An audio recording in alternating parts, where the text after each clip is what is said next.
The Chicago Sky finally replaced Chennedy Carter with Ariel Atkins, and I am using this as my opportunity to extend an olive branch to the Chennedy Carter Brigade. The Ken folk, I believe you guys call yourself. I am taking this as an opportunity to reach out my hand and say greetings. Chennedy Carter was suddenly slammed with the "it's not you, it's us" ultimatum from Chicago, but instead of bothering to send the breakup text, they signed a replacement as if she had never been there. Was this a calculated maneuver, or was it just plain rudeness?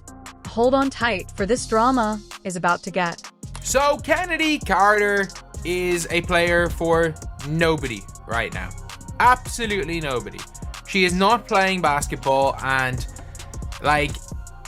we've now got a situation where we've got one of the 15 best players in the world just not in the league.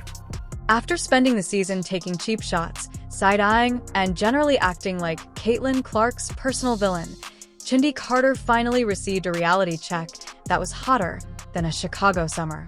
Let's face it, it's been a long time coming. Now that she's on the outside looking in, the Chicago Sky didn't just let her go quietly. Instead, they replaced her with someone faster than a bad Wi-Fi connection.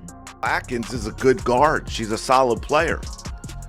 But they had Chennedy Carter that they chose to not re-sign, who was one of the most explosive shooting guards in the league. I put her around 2 or 3. I mean, I'm right now playing with Caitlin Clark. I give Kelsey Mitchell the edge.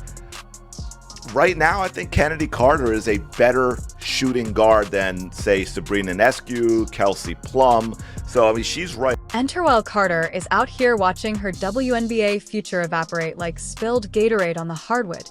Fans are already moving forward.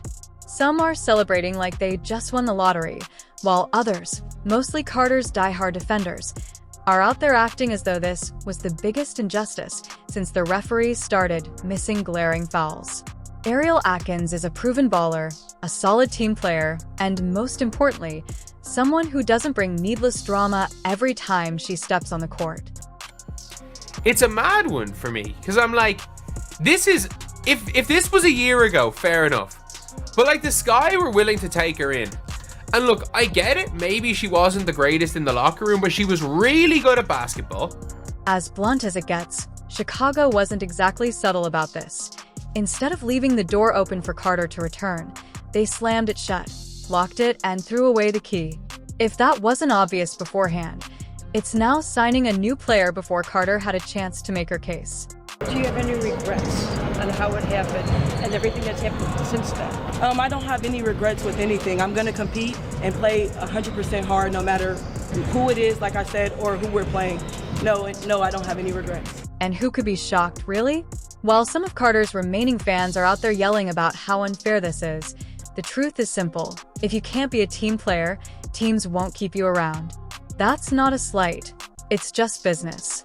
Carter made it clear throughout the season that she was more interested in playing the villain than actually helping her team succeed. The petty antics and disrespectful attitude added up. Sure, some people loved the drama, but WNBA teams aren't looking for reality TV stars. They want players who contribute both on and off the court. Atkins is walking into Chicago with zero baggage and all the right energy. At first glance, the Chicago Sky trading the number 3 pick in the draft to the Mystics for Ariel Atkins could feel like a little bit of a desperate move, right? Chicago desperate to compete right now with Angel Reese after her rookie season. Of course, Camila Cardoso's rookie season as well. So I get that, and it's a nice rebuilding move by the Mystics. The real question now is what Carter's future holds because, let's face it, the WNBA isn't exactly demanding that she sign. She is officially a free agent, but that doesn't mean anything if no one wants to give her a chance, and after all the drama she caused, teams might not want to deal with a headache. This isn't just about talent. Carter can hoop, no doubt about that, but being a professional athlete isn't just about skill. It's about mentality and attitude and realizing that baseball is a team sport, not a solo act. At the moment, she looks like the player no one wants at the pickup game, and unless she does some serious damage control, her WNBA career may be over.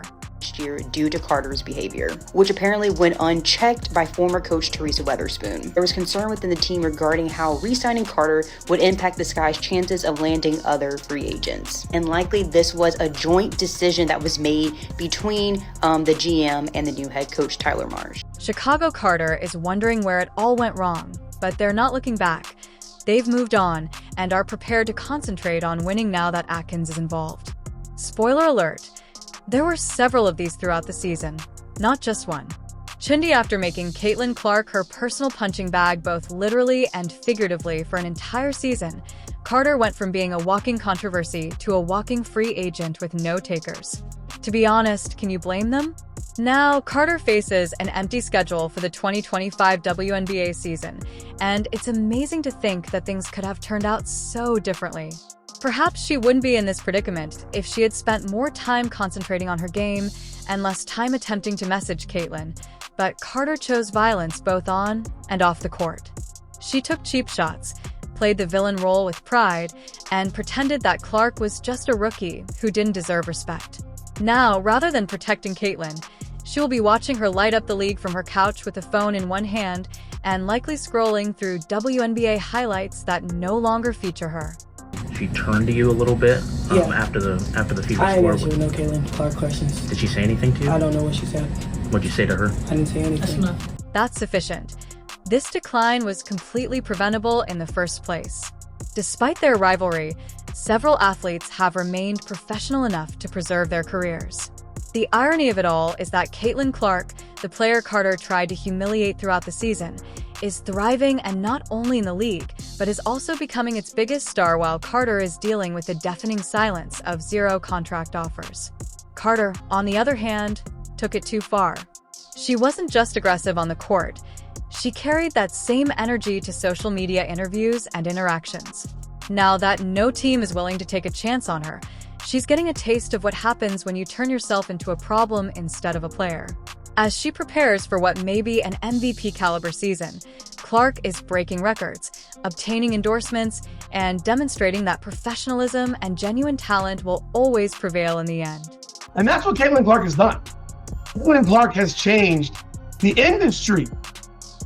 She is bigger than the WNBA. There is not a player in the NBA right now who could come in and be bigger than the NBA. For what it's worth, LeBron James at 40 is not bigger than the NBA. When LeBron James retires, we won't blink.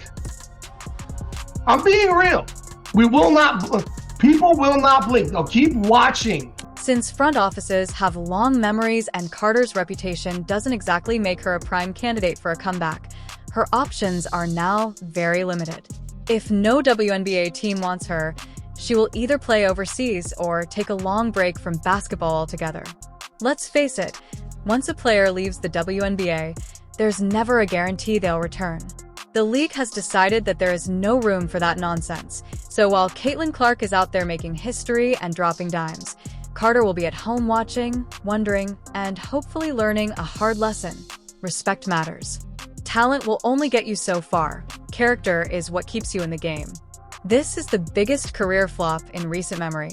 She had talent and potential, but she threw it all away over pettiness. To the games, even just when we were trying to make the playoffs, it was a hard fight. Y'all know I went down, I had a foot injury, which cost a lot of games at the end of the season. We ended up losing to Washington. I didn't play. We lost to Indiana. I didn't play that game. I missed a couple of games to where, maybe if we had our whole lineup, we could have had a better outcome. But as far as that, there's a lot of just narratives being spent. And from my standpoint, I had a great time. And this was one of the best seasons that I ever had in my career. And I'm not going to allow anybody to downplay it like it went bad, because it didn't go bad. It was the best season that I've had in my life. Shooting-wise, playing-wise, living-wise, it was a great experience for me personally. Chicago Sky fans are acting like they've just put together the Avengers and are talking about how much they want to win a championship. They've even ordered the championship parade confetti, with Angel Reese in the mix. However, let's take a moment to relax. Even though the Sky may be getting better, there is a huge obstacle in their path from the start. You already know what Indiana fever entails. The season's first game is scheduled, and Caitlin Clark is on the verge of putting on a show. Chicago can add as many pieces as they like, but none of them include the cheat code that Caitlin has. That three-point sniper rifle is still locked in, that court vision is still absurd, and that ability to make defenders appear to be running in slow motion. Yes, that too.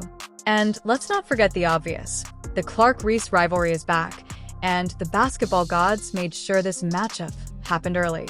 The last time they met in college, it was pure entertainment, and now it's taking place on the WNBA stage with more talent, higher stakes, and much more spectators. Not the new look Chicago Sky are better than the Indiana Fever. Or realistically, whether or not the new look Chicago Sky have had a better off-season than the Indiana Fever. And this becomes the weirdest debate ever, because styles make fights. Like, that is my logic on this. This is my styles make fights logic. And this team is going to be such a tough out for teams. I don't know if with Chicago supporters can talk all they want about their team going far in the playoffs, but first they need to overcome Caitlin Clark, and if history is any indication, it's easier said than done, Chicago. Sky supporters are about to get a reality check, and it will be more painful than a Caitlin Clark deep three. They are acting as though they have just discovered some secret formula newsflash, which makes them championship contenders. However, let them dream. This is the same fan base that vowed up and down that Angel Reese would face Caitlin Clark for Rookie of the Year, aged about as well as expired milk, while Clark was out there tearing down defenses and rewriting record books. Even though Reese was working hard, let's not act like it was a contest. And now that Ariel has been added as a reliable player, these same supporters are certain that their team is entirely different. The Fever did not come to play. They are on a mission to win now, like 2025 championship season incoming. They were so quiet during free agency. And in the past 24 hours, boom, boom, boom. Re-signed Kelsey Mitchell to a max deal.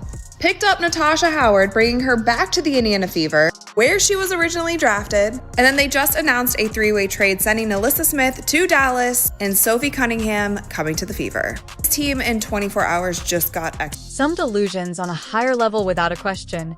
Ariel Atkins is a fantastic addition because she adds scoring ability and defense experience. But let's face it, she isn't a miracle worker. Chicago still has many unanswered questions. Their chemistry is still being worked out.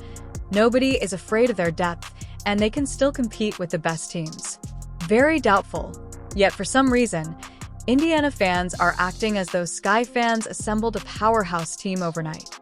Caitlin Clark is probably smiling and getting some shots up for fun right now because it's the season's first game against Chicago. Oh, you already know that she's marking that date on her calendar because she remembers all the chaos from the previous year. What Steph White is doing and what the Fever organization is doing is nothing less than phenomenal, in my opinion. They are taking this young, talented core that they have, you know, with Aaliyah Boston and Caitlin Clark, and they're adding veteran players that Stephanie White has already worked with. The WNBA slammed the door shut after Chennedy Carter fumbled the biggest bag of her career, saying that no team would take the risk. Meanwhile, Caitlin Clark was out there getting ready to set the league teams on fire, but the front office didn't want any more drama, and Carter's antics finally caught up with her. You can only go so far with talent if your reputation is in ruins. She is not included in the WNBA's future plans, which is similar to being the last child selected in gym class, except that no one chose her this time. Clark, on the other hand, is preparing to make history. MVP discussed their goals for a championship. If you liked it, please like and subscribe. More videos are now available. She is checking all the boxes. The Fever is getting ready for a serious run, and their young star is at the center of it all.